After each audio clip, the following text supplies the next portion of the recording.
Final খেলত অংশগ্ৰহণ কৰিবলৈ অহা দুটা দলৰ খেলুৱৈ বন্ধুসকল, মই জমালৰ আজিৰ এই ফুটবল প্ৰতিযোগিতাৰ ফাইনেলখনত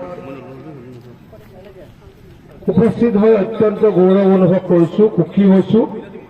ফুটবল খেল পৃথিৱীৰ ভিতৰতে সকলোতকৈ জনপ্ৰিয় খেল আৰু ফুটবল খেলে আমাক যথেষ্ট শক্তি দিয়ে আৰু ফুটবল যোনে খেলে খুব বেছি শক্তিশালী মানুহে ফুটবল খেলিব পাৰে। ফুটবল খেলি আমাৰ ইয়াত পৃথিৱীত বহুত জনপ্ৰিয়, পৃথিৱীত চাগে সকলোতকৈ জনপ্ৰিয় খেলেই হৈছে ফুটবল, কিন্তু আমাৰ দেশত সকলোতকৈ জনপ্ৰিয় খেল হৈছে ক্ৰিকেট।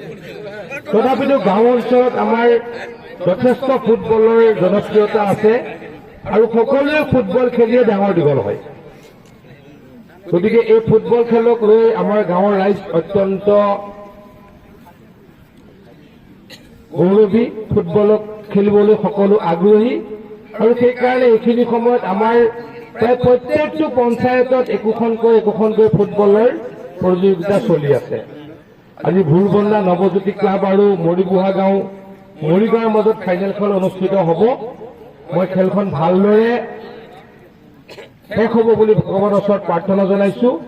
দুটা দলৰ খেলুৱৈসকললৈ মই শুভেচ্ছা আৰু অভিনন্দন জনাইছোঁ।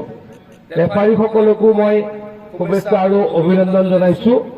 আৰু খেলখন পাতি যিখন কমিটিয়ে এই ভাল কাম কৰিছে তেখেতলোকক ধন্যবাদ জ্ঞাপন কৰিছোঁ আৰু এইখিনিকে কৈ মোৰ বক্তব্য সামৰিছোঁ আৰু ইয়াৰ লগে লগে খেলখন আৰম্ভ হোৱা বুলি মই ঘোষণা কৰিছোঁ।